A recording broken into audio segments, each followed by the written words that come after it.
प्रचाराचा अंतिम दिवस संपताच मिरजेत खळबळ. वॉर्ड क्रमांक 7 मध्ये रासपचे उमेदवार पप्पू कोळेकर यांच्यावर भाणामती करणे केल्याचा आरोप.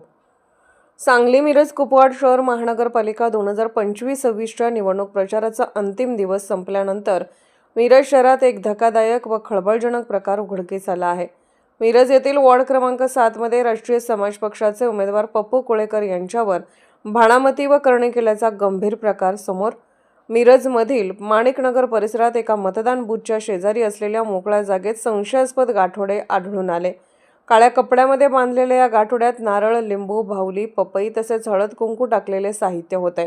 विशेष म्हणजे या गाठोड्यात रासपचे उमेदवार पप्पू कोळेकर यांचे प्रचार पॉम्पलेट देखील ठेवण्यात आले होते.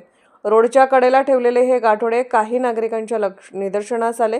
गाठोडे उघडल्यानंतर हा संपूर्ण प्रकार उघडकीस आला. ही बाब कळताच परिसरात नागरिकांची मोठी गर्दी जमली. माहिती मिळताच उमेदवार पप्पू कोळेकर यांनी तात्काळ घटनास्थळी धाव घेतली. त्यांनी या घटनेचा तीव्र निषेध व्यक्त करत विरोधकांवर गंभीर आरोप केले. पप्पू कोळेकर यांनी प्रसार माध्यमांशी बोलताना सांगितले की माझ्यावर कोणतीही भाणामती जादूटोणा चालणार नाही. जनतेचा आशीर्वाद माझ्या पाठीशी आहे. उद्या पराभव दिसत असल्यामुळेच विरोधकांनी असे उलटे सुलटे धंदे सुरू केले आहेत. विरोधकांच्या पायाखालची वाळू सरकलेली असून त्याच भीतीतून हा अंधश्रद्धेचा प्रकार घडवून आणल्याचा आरोपही त्यांनी केला. या घटनेमुळे मिरज शहरात मोठी चर्चा सुरू असून नागरिकांकडून अशा अंधश्रद्धेला खतपाणी घालणाऱ्या कृत्याचा तीव्र निषेध केला जात आहे. क्रमांक 7 समतानगर. मी आकारमूर पप्पू कोळेकर या ठिकाणी राष्ट्रीय समाज पक्ष वंचित आघाडीच्या पाठिंब्यानं इलेक्शन लढवत आहे. ब गटातून माझी उमेदवार आहे. माझं चिन्ह आहे लिफाफा. विरोधकांनी मला अनेक ऑफर दिली, अनेक दबावतंत्र माझ्यावर वापरलं, तरी मी त्यांना या दबावतंत्रांना जुमानलो नाही.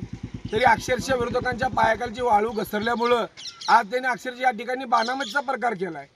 यांनी या ठिकाणी माझं पॉम्पलेट घेऊन काळ्या फडक्यामध्ये लिंबू, नारळ, भावल्या, पपई असे काय अंधश्रद्धेचा प्रकार या ठिकाणी केलेला आहे. तरी त्यांना मला एवढंच सांगायचं आहे, तुम्ही अशा कितीही टाका पपई, तुम्ही उद्या होणार आहे सप्पई. एवढं त्यांना मी सांगतो. ज्यांनी कोणी केले त्यांचा मी पोलीस स्टेशनला मी आता कंप्लेंट करतोय. जे कोणीही केलेत त्यांना लवकरात कारवाई व्हावी या लोकांवर.